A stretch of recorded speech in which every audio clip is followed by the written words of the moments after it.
Again, thank you everyone for attending. We're going to start in a little bit. We're just waiting on one of our other panelists. So if you just give us like a couple of minutes. Thank you for being so patient with us.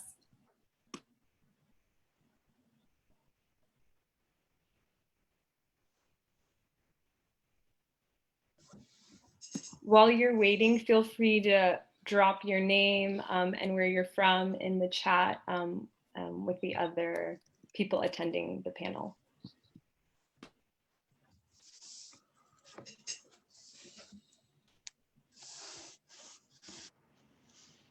Okay, everyone, we're actually going to go ahead and get started. So we'd like to thank you all for joining us today for this really wonderful and important event. My name is Raneen, and I'm a member of the Palestinian Youth Movement. Hi, my name is Yusuf. I'm also a member of the PYM, and we're gonna be your all's facilitators for today. So we just wanted to take this time to thank everyone for joining the Palestinian Youth Movement. The PYM is a grassroots movement of Palestinian and Arab youth that are taking an active role in the struggle for the liberation of our people and our homeland. So we bring together youth across cultural, political, and social backgrounds to organize towards the right of return for all refugees and the dismantlement of Zionism. We currently have 10 chapters in cities across North America, and our chapters are engaged in a variety of projects from mutual aid efforts in response to the COVID pandemic, to the empowerment of our communities through local BDS campaigns and educational, political, and cultural workshops. And actually, we should move to the next slide if we can do that. Sorry about that. And we're gonna also take this time to thank our co-sponsors. So we'd like to thank all of the organizations that helped us co-sponsor this event. And if we can go to the next slide. As you can see, there's dozens of organizations listed on the screen across the US that represent various groups. We are so thankful for your support and uplifting and supporting this webinar today. A quick overview of our agenda. We are gonna we're gonna have Dr. Rabab introduce her open class. We have an open class in the webinar with us today. Then we're gonna have a message from the PYM from Hatem. We're gonna have a discussion with our guests today, and then we're gonna have a closing. Okay, so before we get started really quickly with our discussion, we're gonna take this time. I'm just gonna let Dr. Rabab welcome her students that are attending our webinar today with us. So Dr. Rabab, you can go ahead and see when you're ready.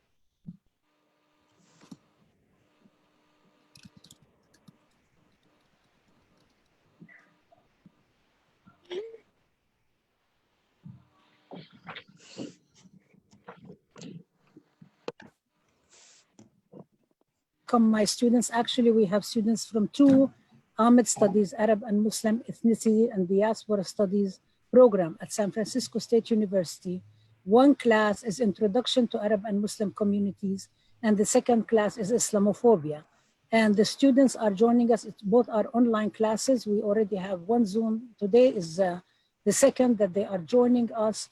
And we have set a number of questions about around the webinar today. What does liberation mean? Why are we bringing the families of martyrs, Oscar Grant and Eyad Hallaq together? What are the broader issues? What lessons we can draw from today's uprisings against police brutality, racial violence, and the militarization of our communities? How can we produce better justice-centered knowledge to support Black, Brown, and Indigenous liberation in the US and around the world? And how can we maintain our focus on Black liberation, fighting white supremacy, Zionism, and all forms of racism and racial discrimination, while not losing sight that these liberation movements embody the principle of the indivisibility of justice that includes gender and sexual justice, environmental justice, and social movements to eliminate hunger, unemployment, and homelessness, and so on. And what can we do to do that?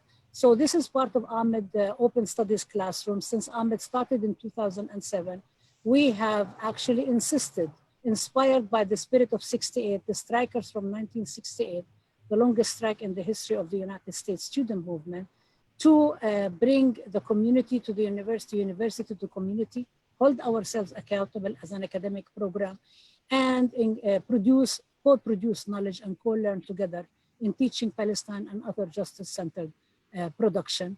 The classrooms have brought many people together. You can see them on the Ahmed Studies website. Facebook page is on the sponsors list. I'm going to stop at that and welcome my students. And I'm really, really happy to join you all and to be part of this international movement for justice. Thank you. Thank you, Dr. Rabab. This series sounds like a wonderful opportunity for your students. Before we get started, I want to make a couple announcements. So Uncle Bobby would speak first, and Diana, and then Diana. And then we have a Q&A box. Please drop your questions in there. Also in the Facebook Live chat. We also have Omar Abbas as our interpreter. You can see a French channel that's actually an Arabic channel. The Zoom app didn't have Arabic choice option. So if you're comfortable in listening in Arabic, Omar would be translating in the French channel. Next, we have Hatem. Hatem serves as the General Coordinator on the National Executive Board of PYM, and he will be delivering a message from the PYM to Uncle Bobby and Diana. Hatem, please go ahead. Hi, everyone. Thank you for all of the attendees that are joining us today for this important webinar titled Our Fight for Liberation, a conversation with the families of Oscar Grant and Eyad Hallaq. I want to start on behalf of the Palestinian youth movement. I welcome you and thank you for joining us today, Uncle Bobby. It's an honor to have you with us today. And really, I want to start by extending our salutation to the uprising led by the Black communities today. We salute their dedication to bringing justice to George Floyd and all martyrs. And it's our duty to support protest and the demands of the Black communities today. Our relationship is historic and existed since the 60s. The Palestinian Liberation Movement and the Black Liberation Movement had a strong relationship where they supported each other. They supported each other materially. They coordinated, they exchanged experiences and analysis of colonialism and imperialism to strengthen each other. What I'm trying to say is we understand the connection between both fights very well, and we need to continue building with each other for each other. The Black struggle is so crucial. As Palestinians in diaspora, as Palestinians in the US, our youth who are leading the Student for Justice in Palestine on campuses, our youth who are leading the fight for Palestine in the community actually got politicized through the Black struggle. They got politicized through the words of Malcolm X, Fred Hampton, Angela Davis, and so many other revolutionary figures. So it's important for us to recognize that. It's important for us also to recognize that without the achievements of the Black Liberation Movement against racism, colonialism, white supremacy, we wouldn't be able to organize today. We wouldn't be able to resist injustice in this country. The Black community paved the way for all oppressed people to resist and fight for our collective and connected struggle. So with that being said, the fight is not done. Justice hasn't been achieved yet. Racism still exists. Colonialism still exists. White supremacy still exists, and it's growing. So as Palestinians and as the Palestinian youth movement, we pledge our unconditional support to the Black Liberation Movement and to the Black communities here in the US. And we are here to say that your fight is our fight. And we're here to follow your lead until liberation. So thank you again for joining us today, Uncle Bobby. Now I want to speak in Arabic, in Arabic. مرحبا ديانا. أول إشي بحب أوجه رسالة في اسم حركة الشباب الفلسطيني في أمريكا، الشباب الفلسطيني في أمريكا، وبدي أعبر كمان عن قديش أنا مرتبك إني أحكي معاكي. مرتبك لأنه اليوم أنتوا بتشرفونا في صمودكم وصبركم وشجاعتكم اللي بتقدموها إنكم تحكوا ضد هذا المحتل المجرم، ضد هذا المحتل الجبان. هاي الشجاعة وهاي الصبر اللي بتقدموه عماله بمدنا إحنا كشباب فلسطيني في الشتات في القوة إنه نكمل لنقاتل من أجل فلسطين، لنقاتل من أجل تحرير أرضنا وللعودة. فبدي أحيي هذا يعني في اسم حركة الشباب الفلسطيني في هذا الصمود. وبنعرف قديش صعب اليوم على المقدسي في ظل الظروف اللي بعيشها، بيواجه المحتل لحاله بعد ما تخلى عنه الكل. المقدس الصامد في القدس بيواجه هذا المشروع الاستيطاني، مشروع الاحتلال. فأنتم اليوم تحكوا عبر المنابر وعبر المنصات وتيجوا تحكوا معنا اليوم، هاي شجاعة احنا بنقدرها ونحترمها ونشكركم عليها. ومنحيي الخالة أم إياد، الأم الصابرة الشجاعة. ويعني لولا الحدود ولولا هذا الاحتلال احنا اليوم بنكون جنبكم واقفين ظهر بظهر. وبدي اياك تعرفي وتوصلي هذا للخالة ام اياد وللعم ابو اياد وللعيلة كلها انه احنا معكم في قلوبنا وفي عقولنا. وحق اياد وحق كل شهيد راح نرجعه. هذا عهد من الشباب الفلسطيني وعهد من الجالية الفلسطينية، انه اليوم او بكره او بعد 100 سنة راح يجي اليوم اللي ناخذ فيه حق اياد وحق كل شهيد فلسطيني سقط. هاي رسالتنا لكم، وشكرا لك ديانا لانك جيتي معنا اليوم. يوسف. Thank you so much, Hatem, for those moving words. So now we're at the moment that many of you have been waiting for. So we want you all to please help us welcome our honored guests.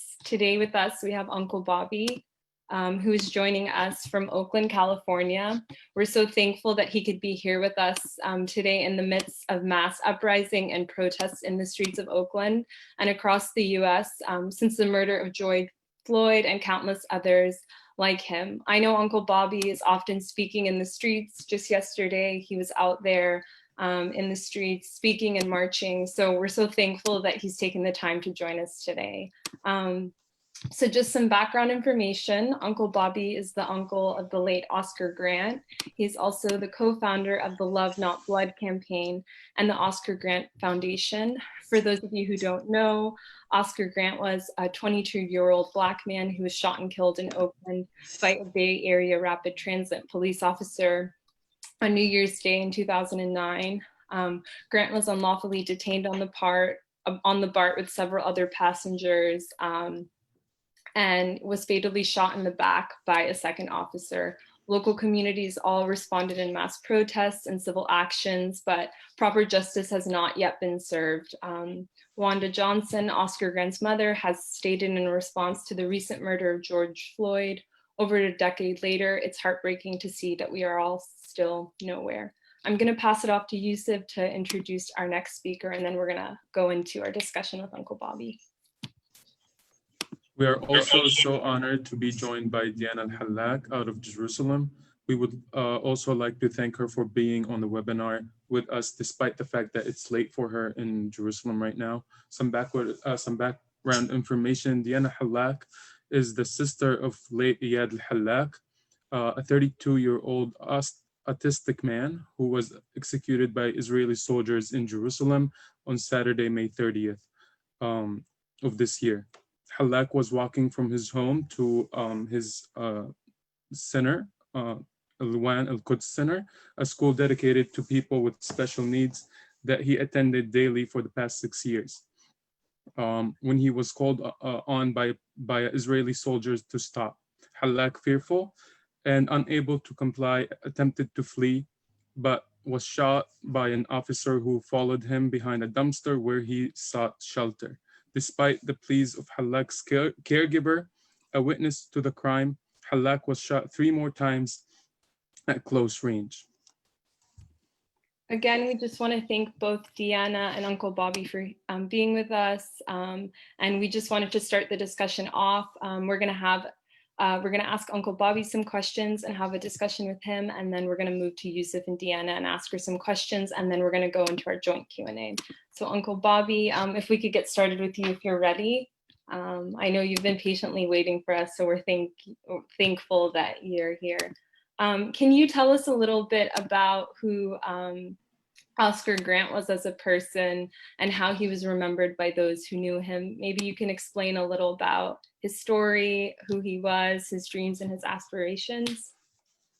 I can, but definitely right before I go there, I, from our family, definitely want to send our condolences to Deanna Hallaq and her family for their loss of their son or her brother, and of course, you know, your family's family member. These tragedies are always painful to me, and so I understand your struggle and the pain that you feel from that loss, especially from those, you know, and maybe I say this as correctly as I can. Here in the United States, we always thought they were here to serve and protect us. But as we know today, and have learned over the years, that that's not truly the case. They're working basically by how they were designed. And so many of our lives are being taken wrongfully. And I'm sure it was the same with your brother. So our condolences to you and the family. You know, I'll start there. Also, I like to just bring greetings from our executive team, of course, the Love Not Blood campaign, but more importantly, we have an organization that's called Families United for Justice. It's a network of families that exists here in the United States, and we have connected with families over in London. And this is an opportunity for us to continue to bridge that gap, build this solidarity, and let us share with you some of the things that we have done to build the momentum up that has really truly exposed this heinous act of police murder. So the executive team definitely wanted me to say hello to all of you and to send their sincere condolences also, because every member basically have lost a loved one to police violence. And then we have also community members that's part of the org, and they also send their condolences and their love. Yes, Oscar was my very first nephew, my sister, my baby sister's son.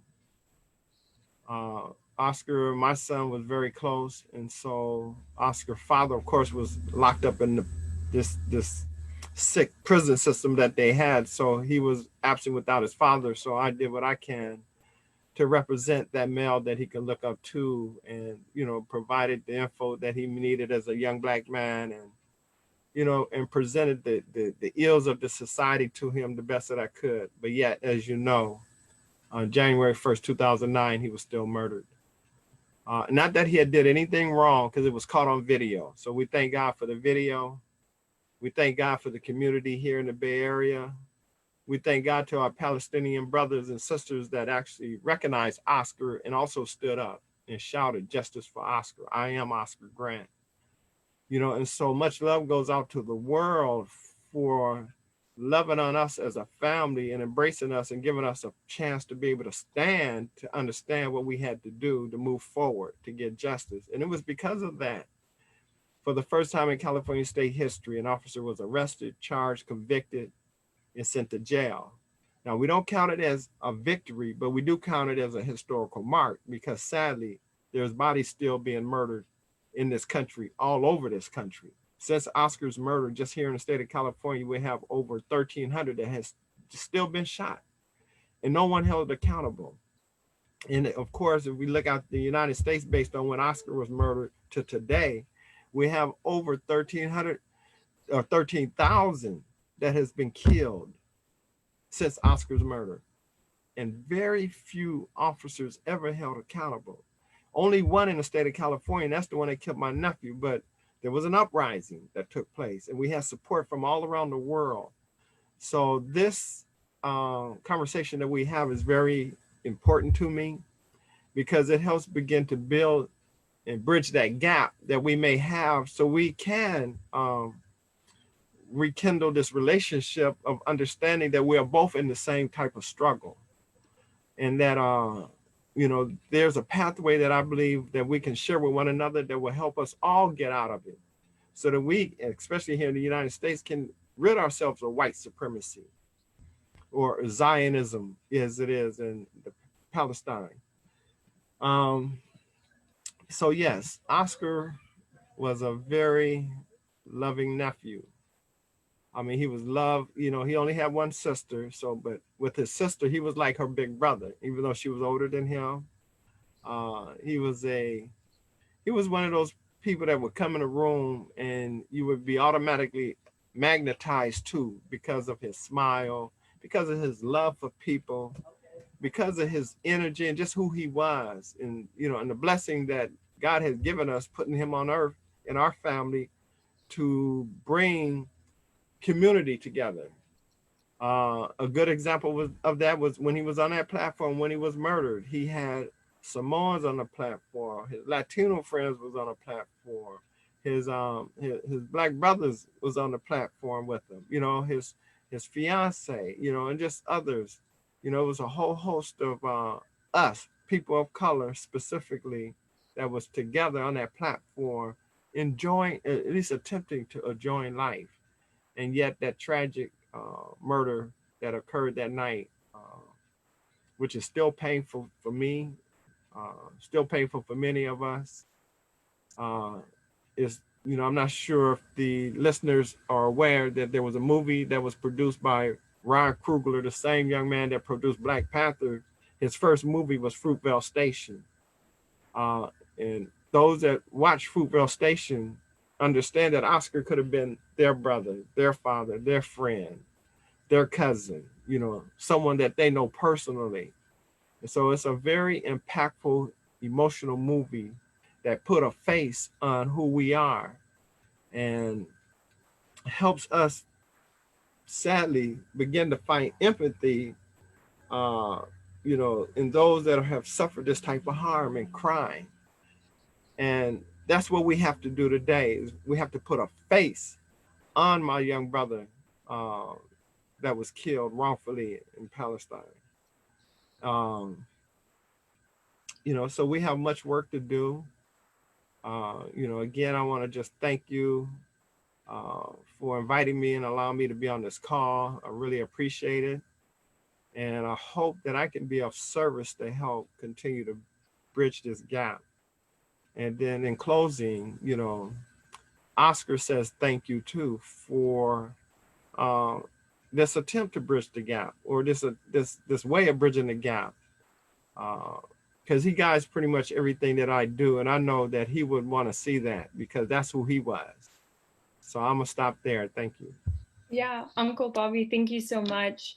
You actually don't have to close because we have some more time to go back and forth with you, but I really appreciated what you shared about Oscar. I don't know if you feel comfortable just kind of explaining maybe what happened to Oscar almost 11 years ago, and just kind of sharing that story if you feel comfortable. And then you kind of alluded to it, there was a criminal trial.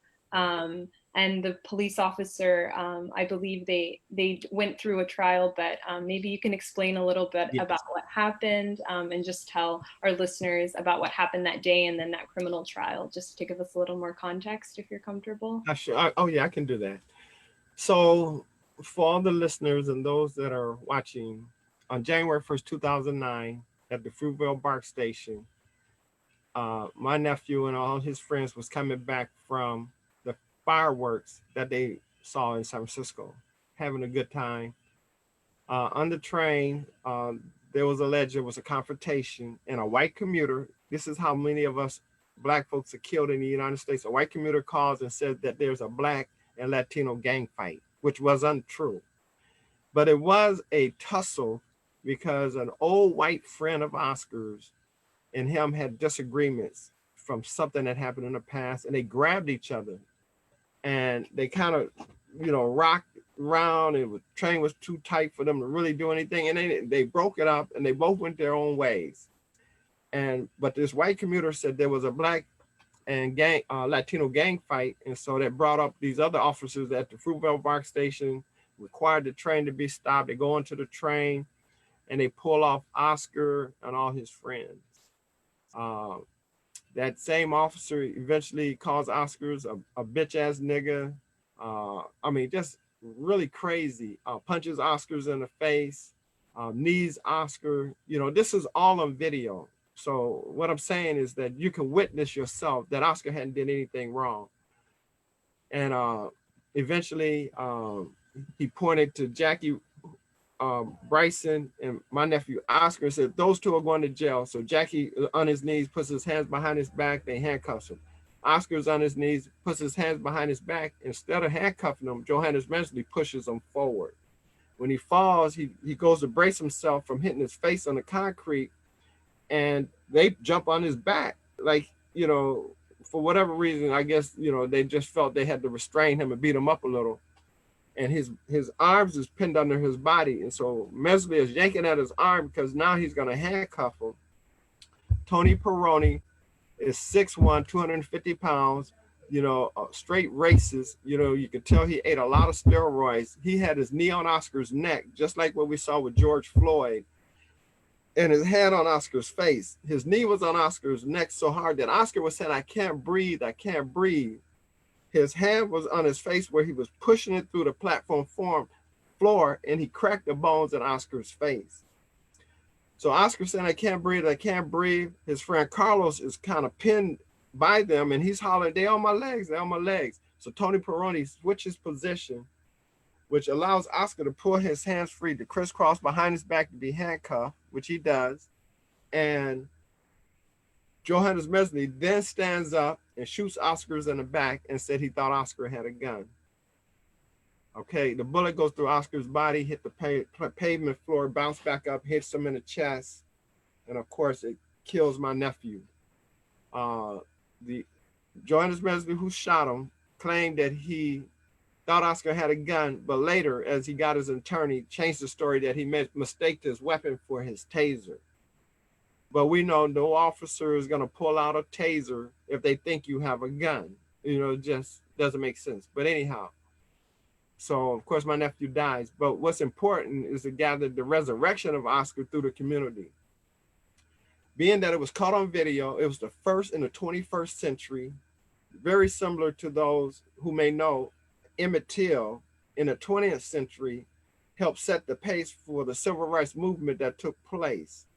Emmett Till was murdered in 1955. It was an open casket, and Rosa Parks, the same sister that sat on the bus to refuse to get out of her seat, that everybody contributed to the start of the civil rights movement, was pricked in her heart when she went to the funeral of Emmett Till. And it troubled her so bad that particular day when she was on that bus, she refused to get up because she thought about what she saw happen to Emmett Till and said no more. And of course, that was the birthing of the real movement of the civil rights movement. And I'm saying that to say, Oscar, what happened to him on that platform where everyone came together, the founders of Black Lives Matter was also there that night and spent many a times with us in the movement for justice for Oscar Grant. So the seed was planted in their head on the issue of concerning Black life. Our lives matter.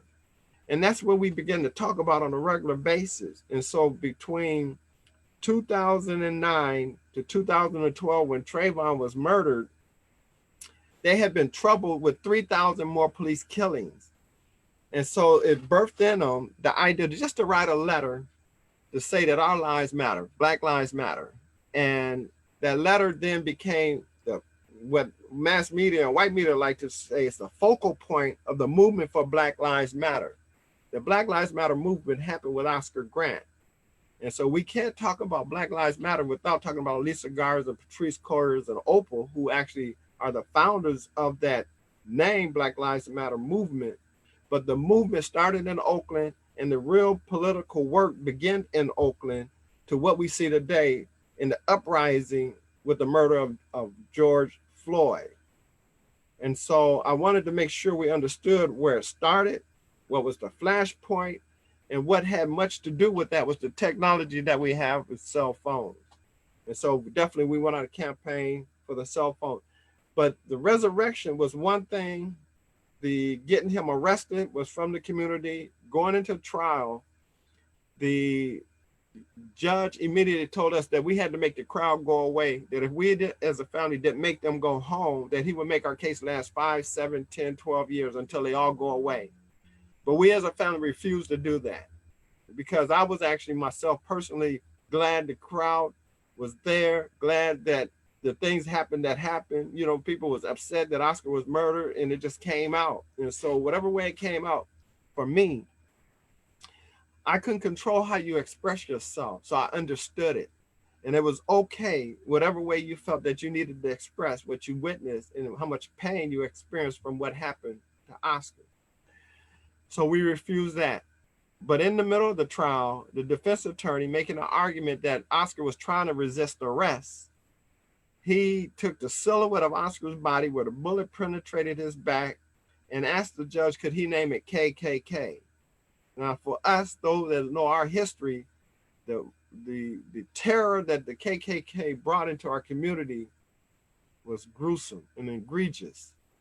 And for them to even have the nerve to name that KKK brought anger, especially in myself, my family members, and those that sat in the courtroom, and all those that know. But they did. And of course, we get to the last part of the trial, the hearing. And I'm just kind of going through this because this whole system is racist by design. It's not set up to give us real justice. The judge then, the jury comes back with a guilty verdict on gun enhancement. We didn't like it, but they came back with a guilty verdict of the gun enhancement charge, or the guilty verdict of involuntary manslaughter, and a guilty verdict on the gun enhancement charge. The guilty verdict on the gun enhancement charge is an automatic 10 years, and the involuntary manslaughter was a 2 year. So we knew at the minimum he could get 12 years, at the max he could get 14 years. But the judge didn't like that, and he said he erred with his instructions to the jury, took it off the table, gave him only 2 years for the involuntary manslaughter, gave him 2 days served for every day in jail. He did what he could to make sure that he didn't really spend no time in jail, and reduced his time all the way down to 11 months. And of course, he got out of jail in 11 months, a little less than 11 months, for the murder of my nephew. And on the very last day of court, he said, I don't know why you keep making this about black and white. My God, we just gave you a black president. Now, this is a judicial figure that we're hoping is going to give us some justice. And then he tells us, we just gave you a black president. So we don't supposed to feel that there's any racism going on.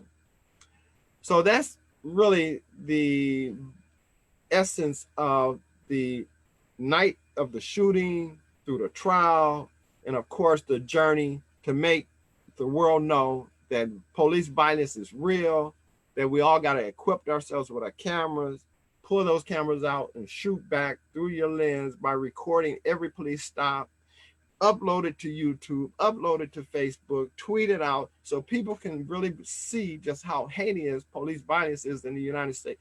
That was part of the political process of making sure that the world understood why we were in the streets. And it began to prick people's heart because it became knowledgeable that not every cop is a good cop. And even the good ones are not telling on the bad ones, so they just as culpable as the one that pulled the trigger. So we held them all in condemnation for the murders that was happening in the United States. And now finally today, you see cops now wanting to tell on each other. They all of a sudden now want to stand up and give us the show that they really are going to try to do some real policing reforms. You know, all this is in the making now, all because of the history of the last 10 years of work, a struggle that we wanted to bring to the world's eyes of police violence in this country. I'll end there. Yeah, Uncle Bobby, you spoke a little bit about how our criminal justice system is so unjust, and you pointed out, which I think so rightly, that Oscar's murder was really a political catalyst for getting people into the streets, and was like this political catalyst for the Black Lives Matter movement. So now it's really sad because we're still here where we are, and since the passing of people like Oscar, and most recently since the passing of George Floyd, and countless other Black people like Breonna Taylor and Ahmaud Arbery and beyond, at the hands of police violence and white supremacy. Can you talk a little bit about what that means to your family, and maybe like what do those previous murders and these current murders mean, and like what work we still need to do in the US? You could share that. Yes. I think part of the lesson learned was just because there seemed to be some form of image of giving us the idea that we have really arrived. And I say that in regards to 2009, January 1st, my nephew Oscar was murdered. January 19th, 19 days later, Obama was inaugurated as the president of the United States. So sadly, but this is just real, we were overcome with joy that we had a Black president. And yet these young men, it was 3 young men basically shot in the back, 2 died and 1 lived on January 1st, 2009. It was really the warning of the attacks that was gonna level up and become more egregious because of that election. So, you know, even though we thought we had a gain, there was major backlash that came with that. And that was the execution of my nephew, the execution of Adolph Grimes on January 1st, and the attempted execution of Robbie Tolan. These are 3 young Black men, all shot in the back, all 22 years old, all hadn't been doing anything wrong. And 19 days later, Obama was inaugurated. Then 2 weeks later, he brings in a top cop of the nation, Eric Holder. So it just kind of helped seal the deal that, you know, maybe it's possible those 3 young men did something that they shouldn't have been doing. So no one really wanted on the political set, risk their careers to really take a look at what we witnessed and believe was outright murder. And so because we didn't, we dropped our guards. And of course, Michelle Alexander wrote a book, Mass Incarceration in a Time of Color Blindness. So we had not arrived. It was just mass. And many of us thought that maybe there was some real freedom, justice, and equality. So all the hard work that went in the 60s, all the way up until that point, just kind of went out the window. And all of a sudden now, we see bodies just falling on a regular and consistent basis by the police, which is, to me, a direct attack on the election Obama. Because sadly, that next 8 years, well, right before the 8 years started, Henry Louis Gates, big professor out of Harvard, going in his house, accosted by the police, even though he had his key and his driver's license, tried to still explain. And he called his friend up, Obama, and Obama charged the police and said that was stupid of an officer. But a day later, he apologized because he said that, you know, I was a little rough, you know, saying he was stupid for arresting of such a powerful Black man.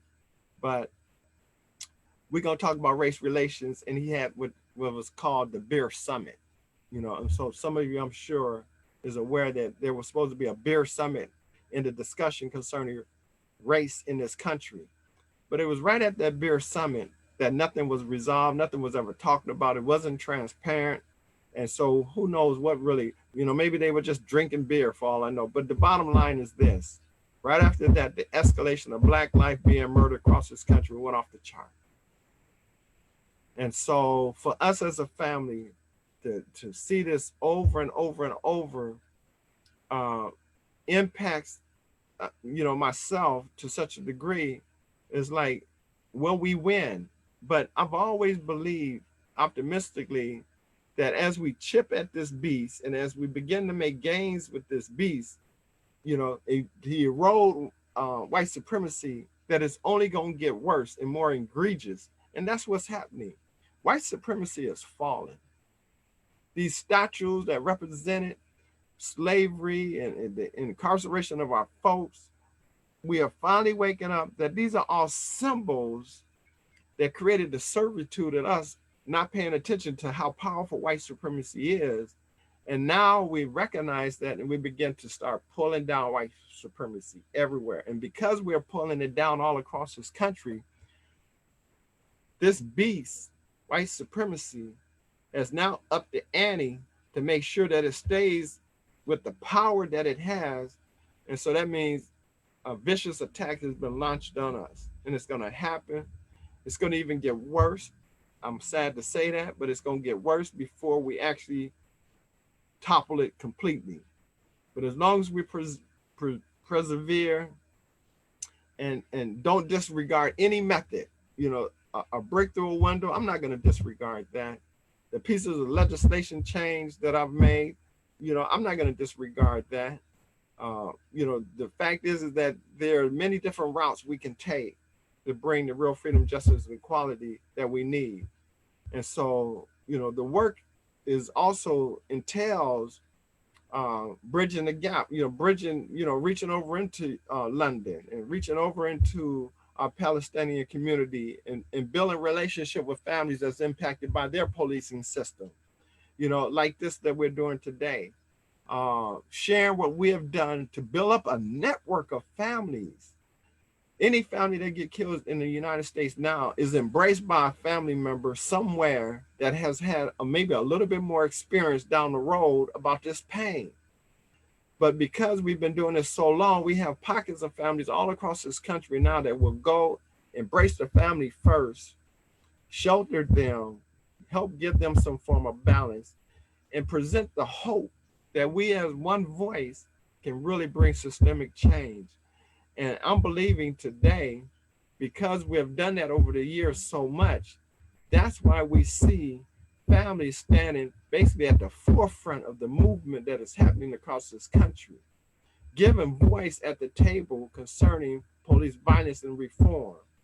I personally was exactly happy concerning being able to present to Washington yesterday on the issue of police reform. So I was a witness and gave testimony to the violence of police on a so-called upper political level that I'm believing that today we have an opportunity to bring the pendulum forward despite the fight that not allow us to gain any steps. I hope I answered the question. I said a whole lot there. No, you really did. Thank you, Uncle Bobby. So now we're gonna move to Deanna and ask her some questions and have her share some of her thoughts, if we're good with that, and then we'll go into an open Q&A. So I'm gonna pass it off to Yusuf to introduce Deanna. Thank you, Uncle Bobby. Oh, you're welcome. Thank you, Uncle Bobby. That was really inspirational. Now we're going to hear from our other honored guest, Eyad Hallaq. Deanna, thank you so much for being here with us and being on despite the fact that it is so late in Palestine. I'm going to be speaking in Arabic to Deanna and then translating. Deanna, شكرا كثير لك لوجودك معنا اليوم، خاصة بأنه الوقت متأخر عندك في القدس. راح أبدأ بشوية أسئلة ممكن تحكي لنا زي ما بريحك. بعرف إنه الوقت صعب إلك ولعائلتك، بتمنى الله يلهمكم الصبر ويصبر أهلك وجميع اللي تأثروا باللي صار. ديانا، ممكن تحكي لنا شوي مين كان إياد الحلاق، كيف بتذكروه اللي بيعرفوه، وشو الأشياء اللي كان بحب يعملها؟ في البداية بحب أحكي لكم أول إشي يعني شكرا لكم على هذا اللقاء. أكيد كلكم سمعتوا عن أخوي الصغير إياد اللي عمره 32 سنة، اللي هو يعني شاب متوحد كان يروح على مدرسة صناعية مدة 6 سنين بطريقه كل يوم رايح جاي نفس الطريق. يعني في كل يوم الصبح يلبس أحلى أواعي له. كان كل هدفه يروح على المدرسة يشوف ناس جداد يتعلم أشياء جديدة، بس للأسف يعني الإشي كان أقوى منا، وبكل بساطة يعني أخذوا روح أخوي إياد وحرمونا نور عيننا. يعني أنا اللي بقدر أحكي إنه حرمونا حياتنا، حرمونا أغلى إشي إحنا بنملك في البيت.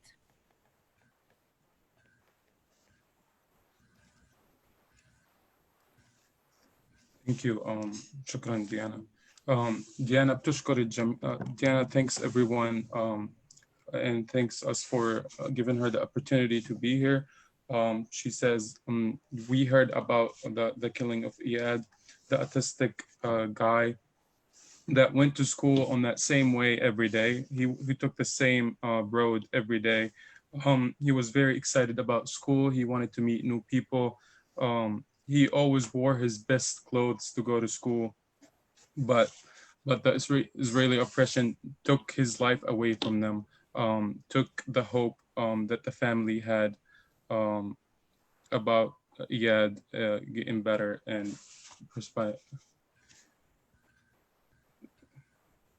it took away a very important part of their family. Okay. ديانا ممكن توضحي لنا شو اللي صار يوم 30 مايو يوم السبت، وشو اللي بتدور عليه العائلة عشان تحقق العدالة؟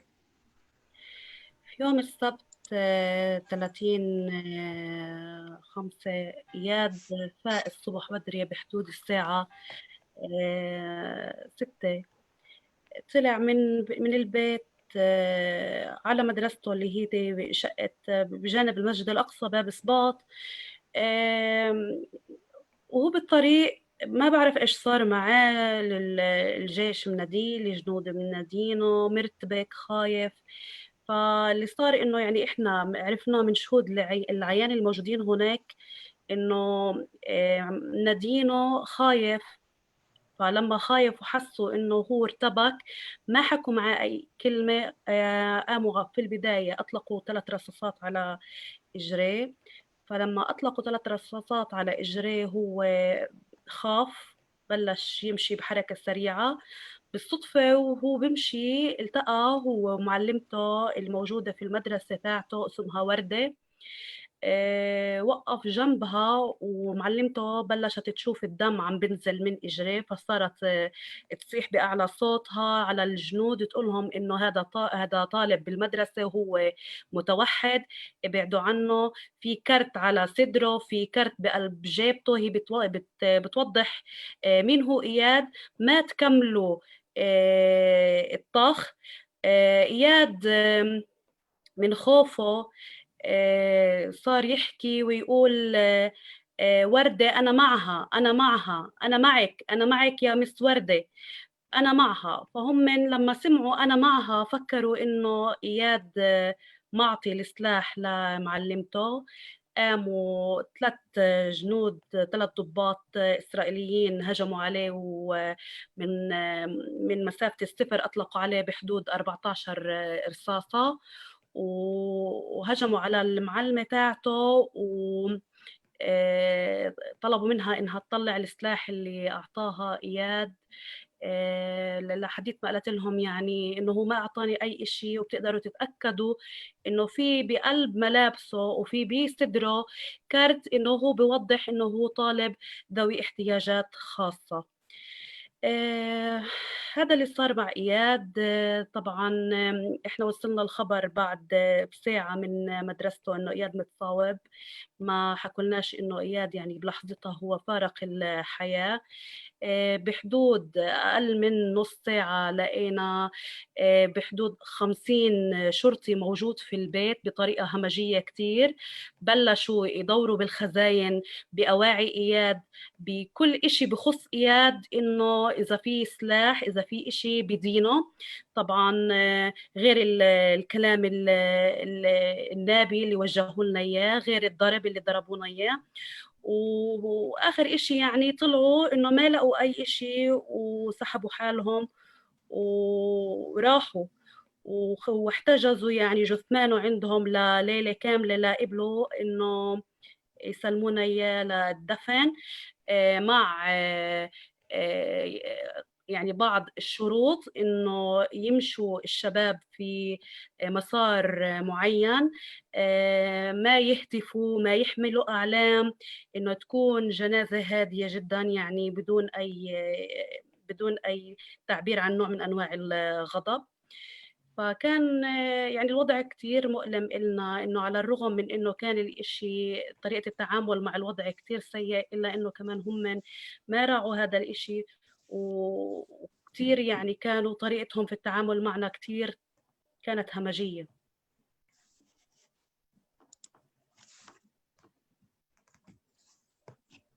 اوكي so راح اترجم هلا اللي حكيتيه، راح اترجم السؤال So I asked her to explain to us what happened to Eyad on the morning of May 30th,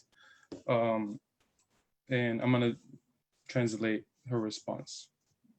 So on May 30th, Eyad woke up early at 6 a.m. He went to school. His school is next to Al-Aqsa Mosque, a door spot next to Al-Aqsa Mosque. On his way, soldiers called on him. He was confused and scared. They saw his confusion and they saw that he was scared. They didn't talk to him. They shot him in the legs. He went running. His teacher saw him. She saw the blood from his legs. And she started telling the soldiers that he's autistic. And she said that he has a card on his chest that identifies his disability. And so Eyad at that time started saying, I'm with her, I'm with her. The soldiers heard with her, they thought he gave her the weapon. And they went ahead and shot him. 3 of them shot him from a close range.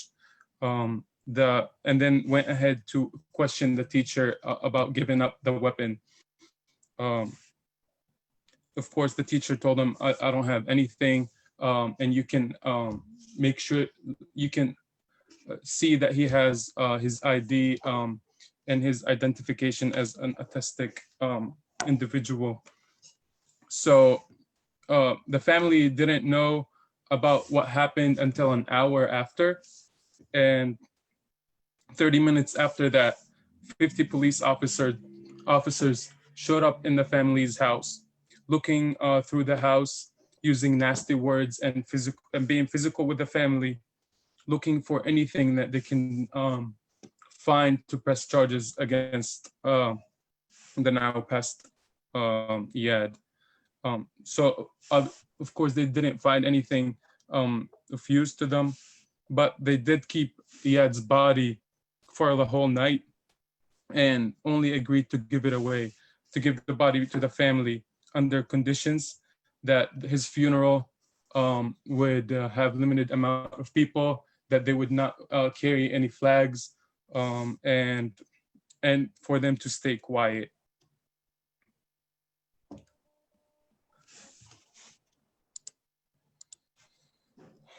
Okay. شكرا ديانا لهذا التوضيح.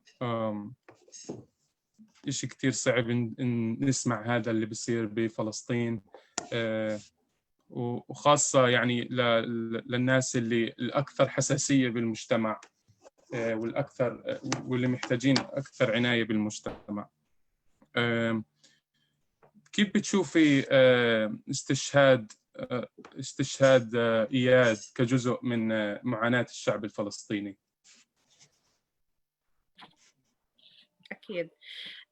هلا أنا حابة أضيف إنه كل هدفنا إحنا كأسرة إياد إنه اللي عمل هذا العمل وتجرأ إنه يقتل إياد ب14 رصاصة من مسافة الصفر وهو عارف إنه هو طفل أو شاب يعني عنده حاجات خاصة، إنه إحنا كل همنا لا هذا ياخد جزاؤه في السجن عشان يكون عبرة لغيره إنهم ما يرجعوا يتصرفوا أي هذا التصرف مع أي شاب من الشباب اللي ممكن يكون مثل إياد.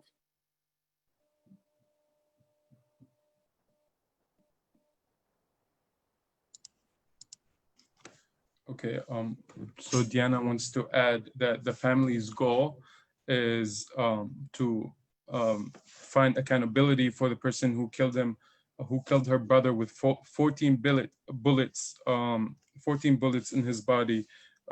They want him in prison, so the rest know that there is accountability and this wouldn't happen again.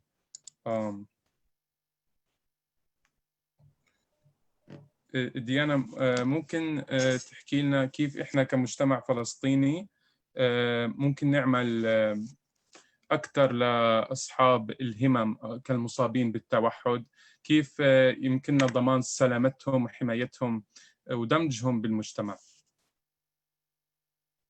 الصراحة يوسف هذا السؤال أنا فكرت فيه كتير، يعني أنا الصراحة ما لقيت له أي جواب، لأنه يعني إياد على الرغم من إنه مشيته مبين إنه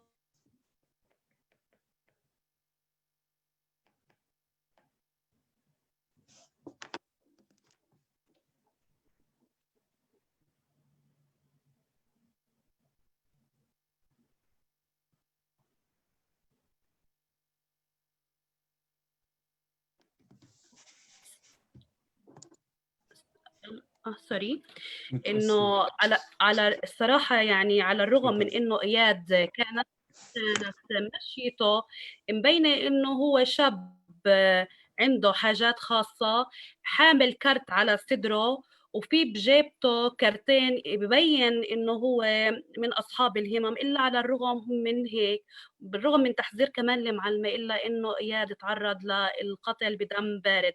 فأنا ما لقيت جواب لهذا السؤال، إنه إحنا كيف ممكن نساعد أصحاب الهمم إذا أنا يعني أخوي وفرت له كل هاي الأمور وما قدرت هاي الأمور تساعده. فأنا ما بعرف إيش ممكن أنا أعمل لأساعد الشباب اللي مثل إياد. So I asked Diana what we can do as a society to help people with conditions similar to Iyad's, and her answer was that she thought a lot about this question. Iyad, from the way he walks, they could tell that he was autistic. He had a card on his chest that showed his disability. He had 2 cards in his pockets identifying him as autistic. Even though she went through getting all these measures to make sure people were aware of his condition, they still went ahead and shot him. So she explains that really right now she doesn't know what the answer is. She doesn't know what she could do, what we can do to protect them in an environment like that. اوكي شكرا كثير ديانا. بتحبي تضيفي شيء؟ بتحبي تحكي شيء؟ أكيد يوسف، أنا يعني بدي أحكي إنه إياد استشهد وهو ما بيعرف بأي ذنب قتل، يعني ما بيعرف يفرق بين مسلم أو مسيحي أو يهودي، ما بيعرف عن الحرب، ما بيعرف عن السلام، ما بيعرف هاي الأشياء كلها. كان كل هدفه إنه يعيش حياة كريمة، يكون مساعد شيف ناجح، كان يحب بنت معاه في المؤسسة وكان ناوي يتجوز، كان يحب الحياة. يعني حتى من صورته إذا أنتم شايفينها حامل وردة بإيده، يعني دليل قديش أخوي كان يحب الحياة، قديه متعلق في الحياة. بس على الرغم من هيك هذا الإشي ما شفع له. قتلوه بدم بارد. وعلى الرغم من هيك هم مخبين الكاميرات عنا ومش قابلين يفرجونا إيش صار مع إياد بهذا الوقت. واللي بيزيد علينا أكتر إنه الشرطة اللي قتلت إياد بدم بارد ما تعاقبوا العقاب اللي لازم هم يتعاقبوا، فهم بس اكتفوا بيوم واحد حبس في البيت. وهذا الإشي اللي هو موجعنا أكتر، إحنا مش عارفين ناخد حق إياد لحد هلأ. So Diana adds that Eyad was killed and he doesn't know what his crime was. Eyad didn't know the difference between Muslim and a Jew, didn't know the difference between and Christian. He was dreaming of becoming chef's assistant. He even loved a girl in his school and he was planning on marrying her. The family is in pain because the police won't even release the surveillance cameras of what happened, that tell what happened. And the officers that shot him were put on 1 day of home detention. So it's really hard for the family because they can't get justice for their loss, basically. شكرا كثير ديانا. رح نكون في أسئلة، رح يكون في أسئلة من الجمهور، بتمنى تضلي معنا. Now we're going to hear some concluding remarks from Dr. Lubna Qattami, one of our co-founding members of PYM. Good afternoon, everyone. I thank you very much for joining this discussion. And Uncle Bobby and Deanna, thank you so much for your words, for sharing with us your family stories, your learned lessons, and so much to think about. And quite frankly, a lot that I'm sure is weighing on the hearts of many of us who are on this call right now. I don't have very much to say. I just wanted to really say thank you and extend our condolences and leave us off with a few thoughts that can maybe generate some discussion for all of us in the group. The first thing that I want to say is that, the Palestinian youth movement, when we founded our chapter here in the United States, it was during the 2009 attack on the Gaza Strip. That was really what had mobilized us to actually found our chapter. Our founding chapter was in the San Francisco Bay Area. And Uncle Bobby, you probably remember that at that time was the same moment of mass mobilizations in response to the murder of Oscar. And so it's by no coincidence that the momentum that we as Palestinian youth experienced at that time was simultaneously linked to us responding to this brutal attack by Israeli forces on the Gaza Strip, and also connecting that to our local struggles against police violence, against state violence, against unarmed Black communities especially, but also other people of color in the United States. And so those two things that we were responding to, I think both inspired us toward political mobilization, but also sheds light on the ways that so many of us in the United States, our political consciousness, our commitment to justice, our commitment to freedom is shaped by dual struggles. So many of us within PYM, we are Arab youth who are born and raised in the US. We were introduced to the radical traditions and poetry and stories of Black communities and Native communities and immigrant communities in the US, sometimes before we were introduced to the stories of our own Palestinian strugglers in our history. And so also being part of our local landscapes, witnessing the growth of prison systems, of police systems, of violence through class struggle, of violence weaponized against people in certain neighborhoods, witnessing exclusion, witnessing all of this different stuff, and sometimes experiencing it firsthand as a community. Our struggles are deeply bound in our local struggles against racist state violence here in the US. And as you mentioned, the Oscar story was so important for us in terms of understanding the importance of responding with the tenacity against racist state violence in the US that we would against colonial violence by the Israeli soldiers against the Gaza Strip. And it happened in tandem. The second thing that I wanted to acknowledge is that, also as Palestinians in North America and Canada and the US, we are deeply a part of the Palestinian nation. We have long been part of the Palestinian nation, mobilizing for our own return to Palestine, mobilizing for the end to the occupation, for our family in Palestine, for the right of return of refugees from the camps across the region. And, the geographic distance that we have from Palestine, of course, doesn't make us any less Palestinian and any less attached to our struggle.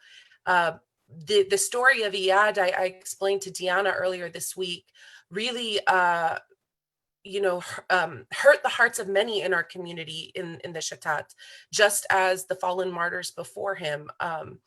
We know that Eyad is not a unique experience, that we as Palestinians continue to face unjust extrajudicial killings at the hands of Israeli soldiers. And there's so many people throughout our history that tell the story of the Palestinian people and the loss of life at the hands of Israeli soldiers. Just as Mohammed al-Durra, the young boy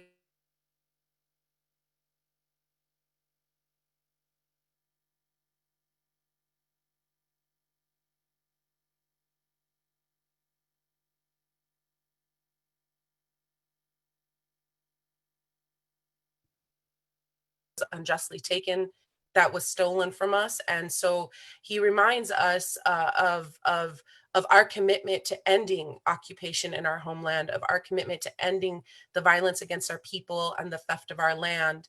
And right now, it's a very heavy period for us, especially because we are witnessing the deal of the century plan that was rolled out by the Trump administration really being rolled out in our homeland, with annexations already set to begin July 1st, continued annexations. And as a people, we will continue to fight life and limb for our land and our people and our livelihoods. And I think I mentioned both of our commitments to both of these struggles because a lot of times today we're talking about the relationship between Black Palestinian solidarity. Hatem in the beginning of this talk mentioned the long history of Black and Palestinian cooperation, struggling against systems of oppression wherever they were in the world, and that there was a very deep, intimate bond of friendship and collaboration between these struggles. But also, there's also really deep relationships of shared grief and shared pain that our communities have faced historically. And so sometimes that leads us to sort of draw direct parallels between our struggles. And of course, can sometimes unintentionally flatten the distinctions between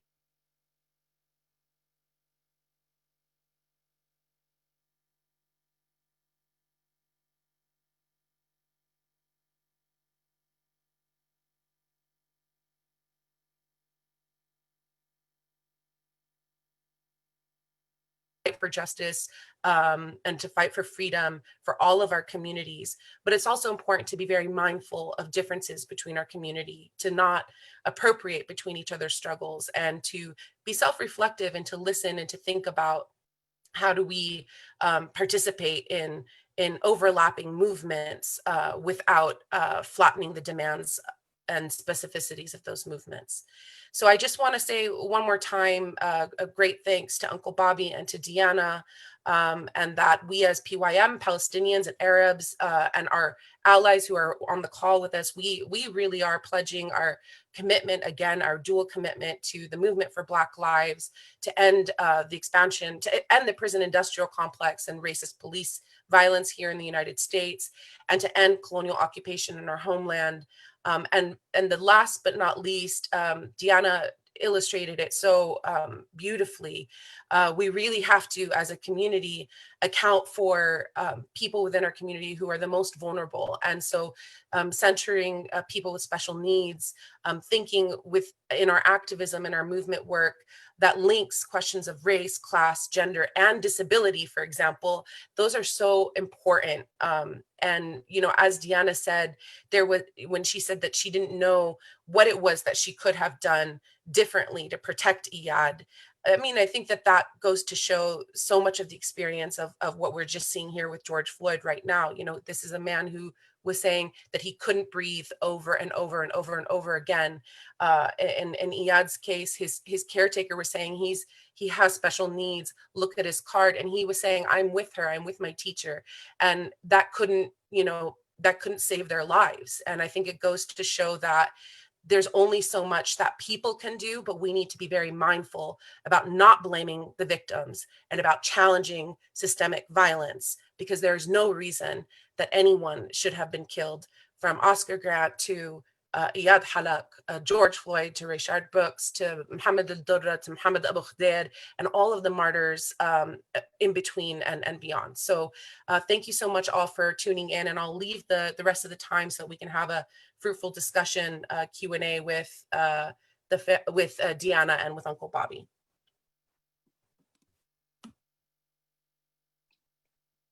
Thank you for that, Lubna. So now we're going to move into the Q&A portion with Uncle Bobby and Deanna. I'm going to ask the questions that we have. I'm going to ask it in English, and then inshallah, Yusuf will translate that question and ask it to Deanna too. So the first question for Uncle Bobby, one of our participants in the webinar said, thank you for sharing your family stories today. They're asking about, they say there are two different views on sharing photos of police murder of Black people in the US or videos of Israeli army murders of Palestinians. Some people feel it's important to share widely, because killings are swept under the rug, while others have said it's exploitative. And it contributes to the dehumanization of Black and Palestinian people. They said they've also seen a difference in between the US and Palestine, where in Palestine, people are sharing photos of martyrs in their communities. And they wanted to know what you think about these images circulating in the media and social media. Do you think they bring awareness, or are they just painful for the families to see? And what role do you think social media should play in these uprisings? And what role should particularly the sharing of videos and photos of Black or Palestinian death should play there? But yeah, if you could talk a little bit about that, Uncle Bobby.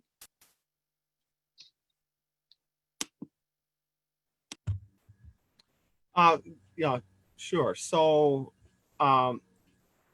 when Oscar was murdered, before then, the only person that we were truly aware of that was on video was Rodney King. And we saw that and we was really troubled by it. But when Oscar was murdered, it was fresh. And then, like I had talked about earlier, between Oscar and the murder of Trayvon, there were like 3,000 somebodies murdered by the police here in the United States. And people with the new technology began to record these incidents. So it helped elevate the idea that these police officers have a different agenda than what we thought they were really here for. So for me, it became a tool of political education. But then some in the health field feels like that seeing these videos so regularly and so consistently re-traumatize us to such a degree that it handicaps us. I tend to disbelieve that, because I think an example would be what happened to George Floyd. People had seen enough and had enough and knew that what happened to George Floyd was outright murder. It was outright racist, and it was callous. Here's an officer choking him out with his hands in his pocket, as if this was common to do. We needed to see that to understand just how egregious this hateful culture is in policing when it comes to policing our lives. So we needed to see and understand the real pain and traumatization that we truly have experienced for 460 years being in this country. It was this hidden, don't talk about the past, that has allowed us to not really move the pendulum of real freedom, justice, and equality in this country, because they wanted us to consistently think about we have gained something, that we are a part of the society, and that life goes on. But underneath it all, by us denying to really feel this pain and see this evilness that's being perpetrated on us people, stagnated our growth. Today, everyone has been impacted by those images for the last 10 years. And it's truly expressing outrage and willing to put their life on the line for real freedom, justice, and equality. So I know I'm a little long-winded, but I see it as a benefit to awaken us to be incited enough to become involved, because it's no longer about us that are being impacted, but it's about our babies. And if we fail to stand today for our babies, our grandbabies, and our grandbabies coming behind us, it will be their demise tomorrow. So we have a complete obligation to feel this trauma, to feel this pain, and be activated to do something about it so that they can have some joy in life rather than the continuation of suffering this pain.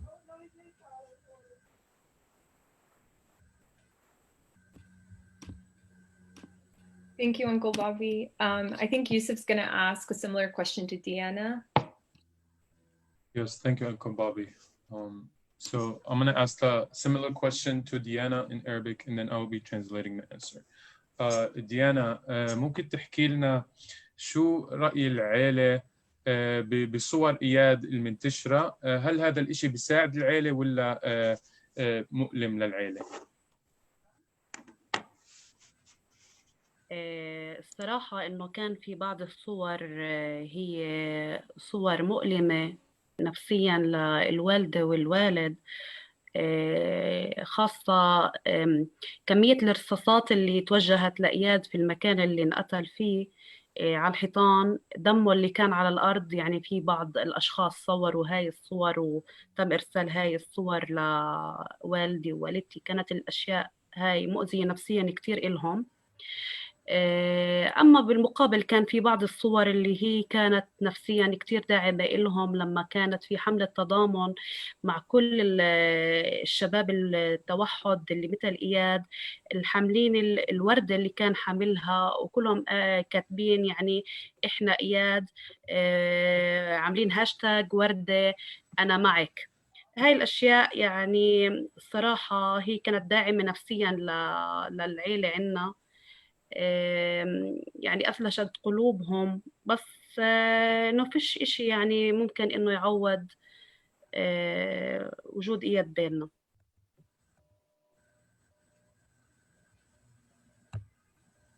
شكرا Diana.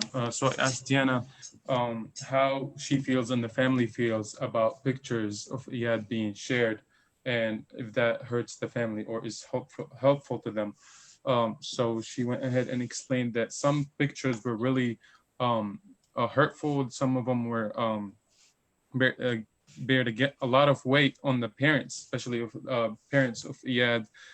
Some pictures showed the amount of bullets that were put in his body. Some showed the blood in the place that he was murdered. So those pictures put a lot of they were very hurtful to especially his parents. But on the other hand, she says there was a campaign where people were holding pictures of Eyad holding the flower and using the hashtag I'm with you to raise awareness about what happened, and also to raise awareness about other autistic individuals in society. So that was very helpful to the family. It was very helpful to see that kind of support, she says. She also says that, but regardless of any pictures, nothing will bring back Eyad. Like no amount of support will bring back Eyad. We can, thank you, Diana. Shukran, Diana.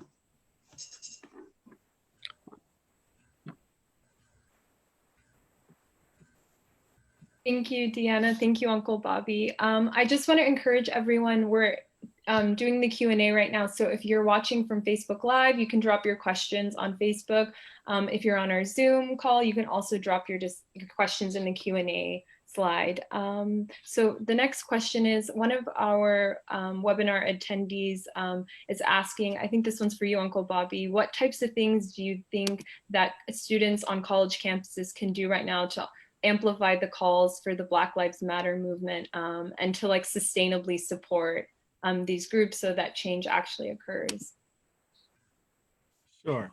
I think one of the most important things that students can do is have events on the school campus where you invite speakers in or family members that's been impacted to share about their own personal struggle, but also to build a coalition of support.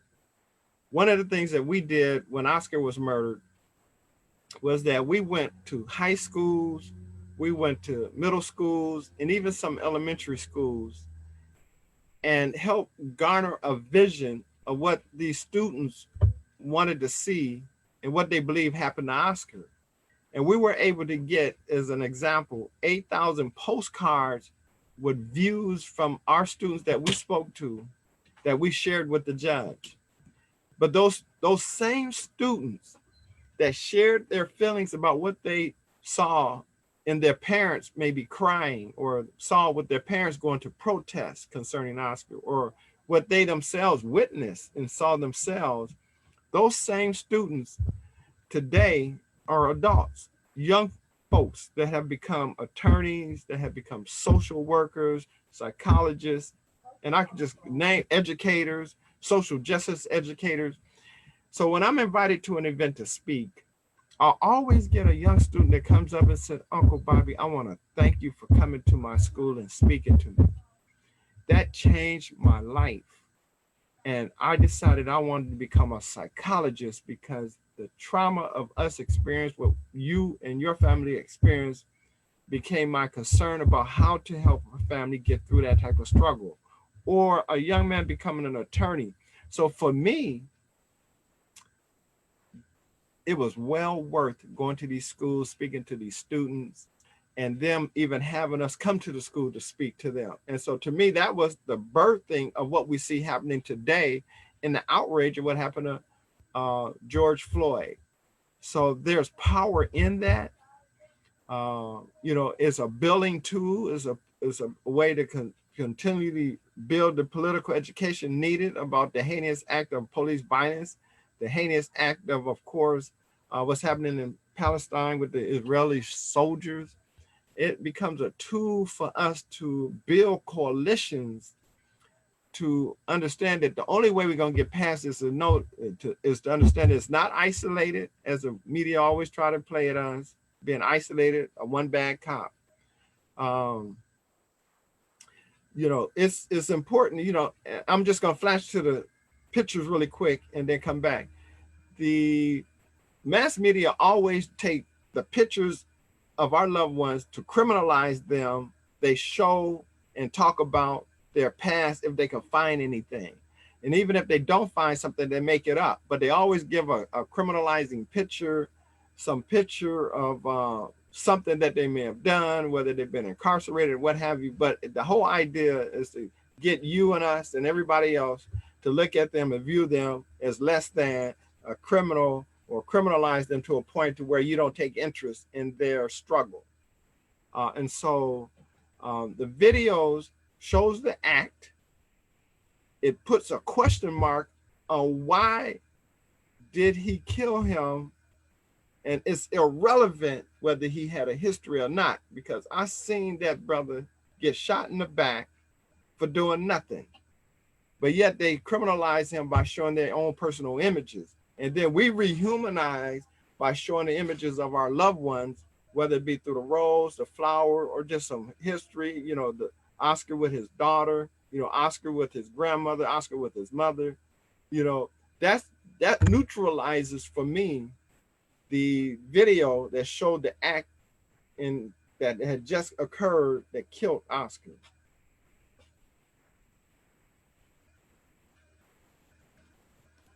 Thank you, Uncle Bobby. Yusuf, you had a question for Deanna, right? Yeah. ديانا ممكن تحكي لنا، في عنا سؤال من المشاهدين، كيف ممكن للأمريكان يساعدوا العيلة أو يساعدوا قضية إياد؟ سؤال كتير كتير مهم، وأنا كنت أستنى بفارغ الصبر إنكم تسألوني هذا السؤال. في البداية يعني إحنا هلأ بنواجه مشكلة في العيلة، إنه إحنا مش عارفين نحط محامي لياخد حق إياد لأسباب كتيرة. أول إشي يعني كل المحامية اللي عم بتوجهوا لنا كلهم إلهم مآرب وطموحات يعني مادية، وإحنا كل هدفنا إنه اللي عمل هذا العمل على الرغم من معرفته إنه أخوي هو حالة خاصة إنه يتعاقب ويكون عبرة لغيره. فالمشكلة اللي هلأ عم بتواجهنا إنه إحنا مش عارفين الإجراءات اللي إحنا لازم نمشي فيها، أو المحامي الصح اللي لازم إحنا نحطه ليدافع عن حق إياد. فأنا يعني من هذا المنبر من عندكم بوجه أي شخص لأي شخص بيقدر يساعدنا بموضوع الدفاع عن إياد، أو إنه ياخد حق إياد والقصاص من اللي قتلوا إياد، إنه يتواصل معنا عشان إحنا نقدر نمشي في هاي الإجراءات اللي الصراحة إحنا لهلأ عم نتخبط ومش عارفين إيش لازم نعمل. شكرا Diana.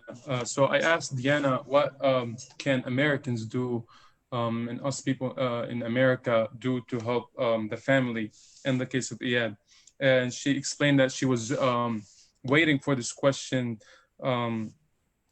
The reason why is because the family is having a hard time finding a lawyer that could defend Eyad. Most lawyers have materialistic and money goals in front of them. And so the family's goal is to have accountability and to make sure that this doesn't happen again to anyone else. So the family doesn't know the right procedure to go about this. They don't have a trustworthy lawyer that they can find. So Diana is asking anyone on this that can help them find a lawyer or help them with the procedure about asking for justice and getting accountability for the people that killed him, to please contact her, contact the family about how they can go about this. And you can contact the PYM and we can see how we can help also.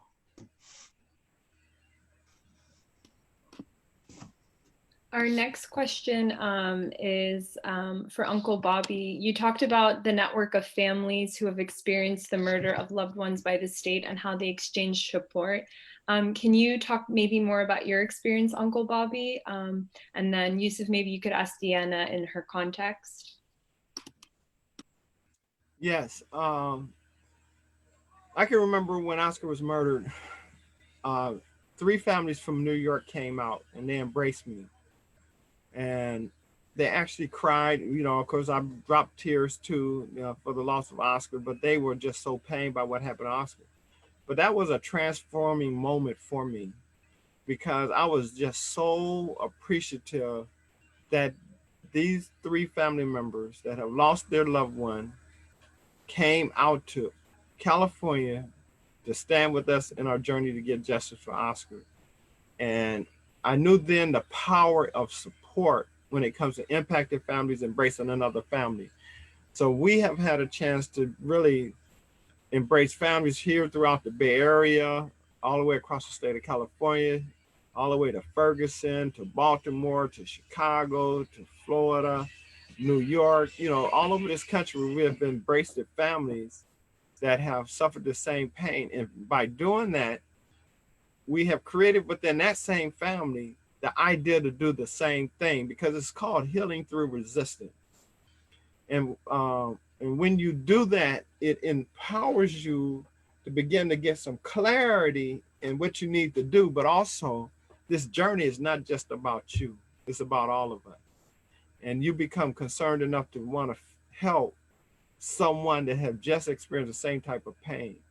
And so a network is formed. A network is built. You become the best of friends. Matter of fact, the relationship becomes so strong that family members doesn't, some of your cousins and other family members may not understand this new relationship that you have with those that has been impacted like yourself. And we see that as even a stronger bonding. Our motto is we're bonded by blood, but united in love, and so that's what helps us today walk the path of getting real freedom, justice, and equality. And to cite an example, we as California's Families United for Justice have been able to get various legislation changes by doing it together, being at the front of the table, at the front of the movement, impacting these politicians by having in-district visits, sharing our stories, and started witnessing the penetration of the ears and the heart, and then the tears flow that conveyed to us that maybe our message is finally starting to get through. And that became a reality when we started getting, legislation after legislation after legislation passed. So we're still chipping at it. Though we get it passed, it doesn't mean that it's over, because we always have to make them now abide by the law. But that network, it becomes a voice that is so powerful that you have to have no single parent. I couldn't have done this by myself. No single family member can advocate for his loved one's justice without showing the connection of many others just like your loved one murdered. Thank you, Uncle Bobby. Unity is strength is always in unity. I'm gonna go ahead and ask Diana a similar question. Diana, هل كان في تواصل من عيال الشهداء الثانية؟ بنعرف دائما في عيال الشهداء دائما بتواصلوا مع بعض وبدعموا بعض. ممكن تحكي لنا كيف كان هذا الإشي، وأيضا كيف كان رد الشارع الفلسطيني على جريمة قتل إياد؟ طبعا في بعض أهالي الشهداء تواصلوا معنا، مثل محمد أبو خضير، يعني كانوا على تواصل دائم معنا. كانوا يزورونا يعني بخيمة العزاء، أجوا أكثر من مرة. قدموا يعني الإشي المعنوي لوالدي ووالدتي، يعني وكيف إنهم يتخطوا الفترة المؤلمة اللي هم من هلأ موجودين فيها. أما بالنسبة للشارع يعني الفلسطيني، يعني إحنا هون محرومين حتى إنه نعبر يعني عن رأينا ونعبر عن كمية الظلم اللي إحنا عم نواجهه هون. وكلنا بنعرف إنه إذا أي حد عبر إنه مش رح تكون العواقب منيحة. يعني يعني أنا عم بحكي بس عمالي عم بحاول إني أتجنب أحكي في الأشياء الصميم، لأنه أنت بتعرف الإشي مش سهل عنا إنك أنت تحكي بكل راحة. ف يعني كان الإشي مش كتير سهل علينا، ويا ريت كنا نقدر نعبر أكتر من هيك. يعني الإشي كتير مؤلم إلنا كلنا، مش بس إحنا كعائلة، لا، لكل القدس، لكل الشعب الفلسطيني، لأنه كانت قضية إياد هي عبارة عن ظلم في الظلم. وعلى الرغم من هيك إحنا مش قادرين ناخد حق إياد، حتى في الحكي إحنا محرومين منه. Okay, so I asked her about the network of families of people with similar stories to Iyad's and how they've been connecting together. And she said they provide the family, especially the family of Muhammad Abu Khdair, has provided a lot of emotional support to the family. They were in contact with them from the beginning. And I also asked her about how did the Palestinian street respond to the killing of Iyad.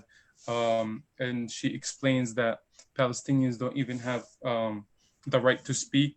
They can't speak comfortably about their issues because they're gonna face very strong repression from the Israeli government. So they can't. So it's not only her family that is hurting. She understands that all of Jerusalem is hurting, but the Palestinians don't even have the right to speak or ask for accountability and justice, even by speaking. So it's been really difficult to even just for the family to speak.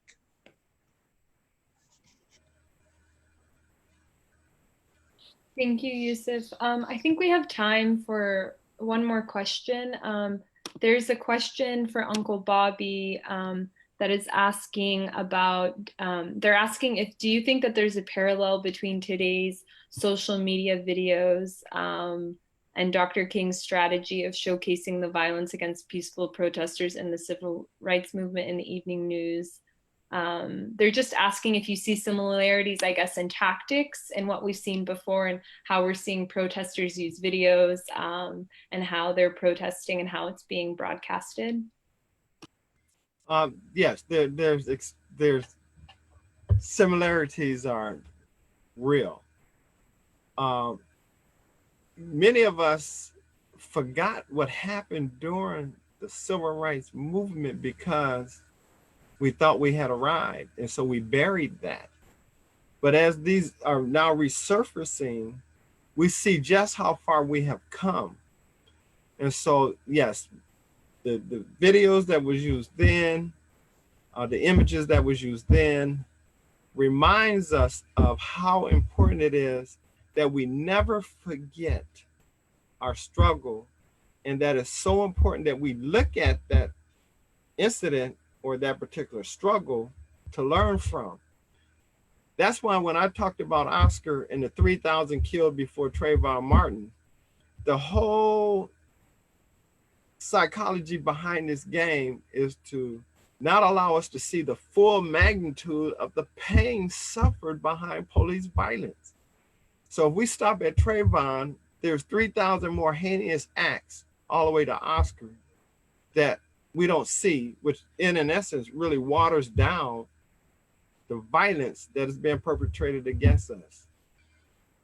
And now for us to see more recently come to knowledge of Tulsa, Black Wall Street, you know, Trump helped elevate the history of that town and the bombing that took place, the 300 bodies that was murdered. You know, what he did worked against him because it became part of the tool of imagery that now we have to reevaluate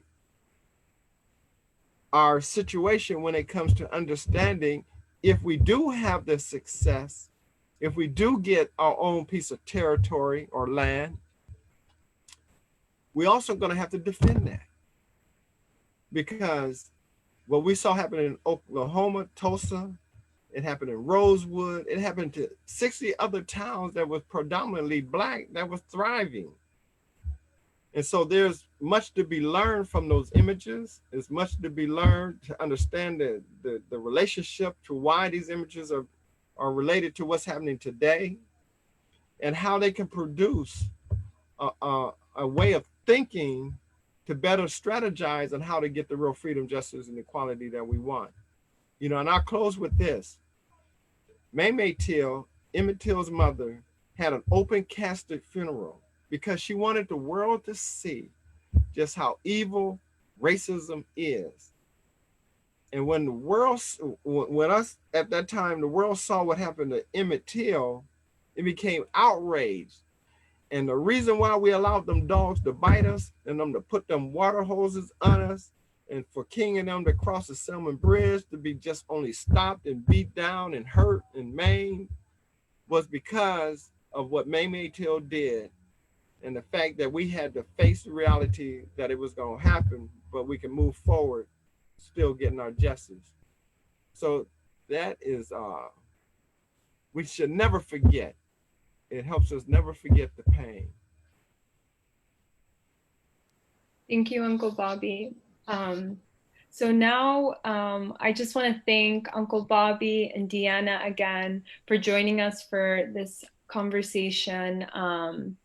And we want to thank everyone again for joining us. We're going to conclude our Q&A in order to respect everyone's time. So like I said before, we want to thank you all for joining us for such an important conversation with our community and those that struggle at our sides. We want to thank you for helping us center not only Eyad and Oscar and their families and helping us center for helping us center the families of those most affected by violence in our communities. So we hope our time has not only served as a reminder of the importance of doing that, but pushes us all to continue to uphold and build upon the historic legacy and connection between the Black struggle for liberation in this country and the fight for the liberation in Palestine. So I'm going to pass it off to Yusuf, and we're going to share some organizations and some things that people can get plugged into to continue this conversation.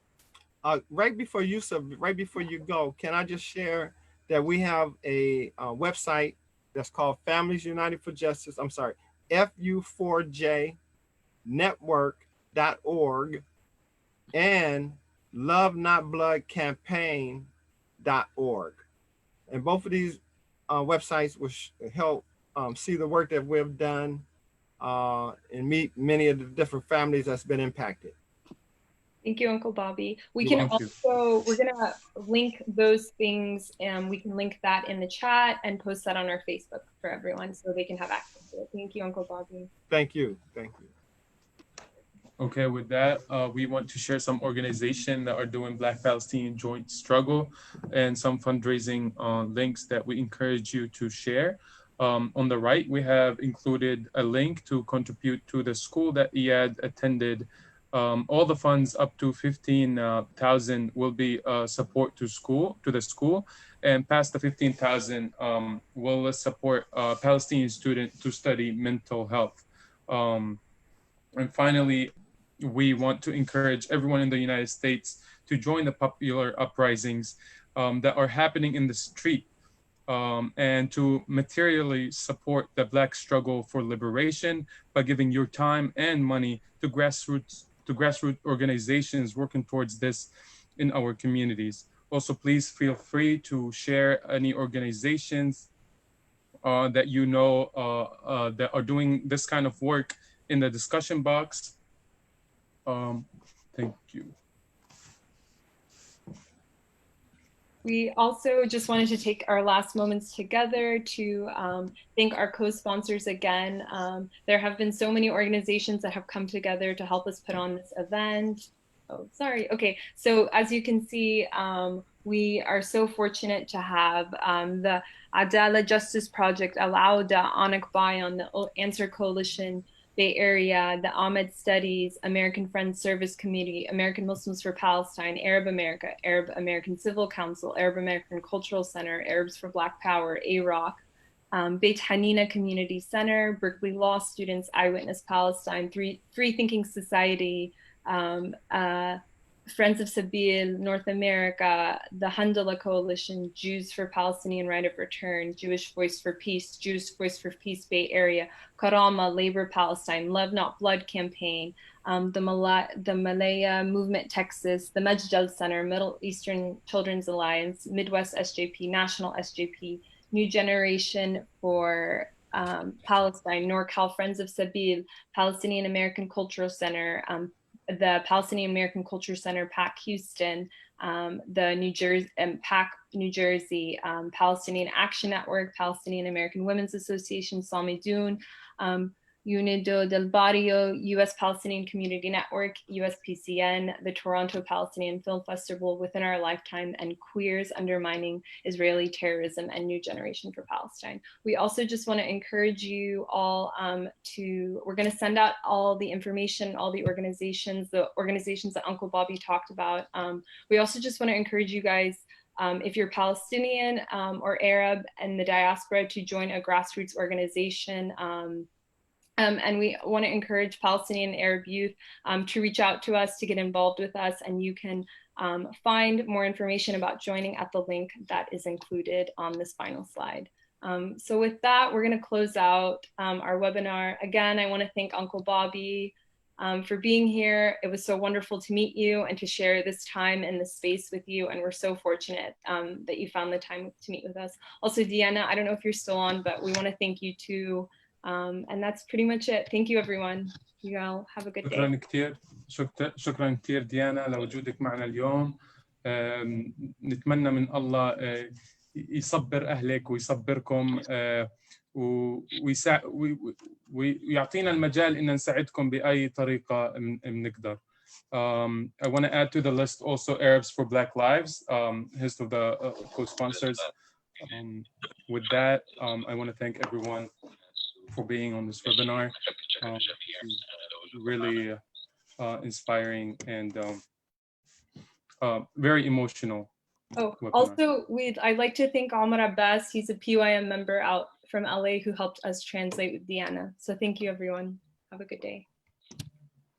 شكرا ديانا وشكرا للجميع اللي بيسمع بالعربي.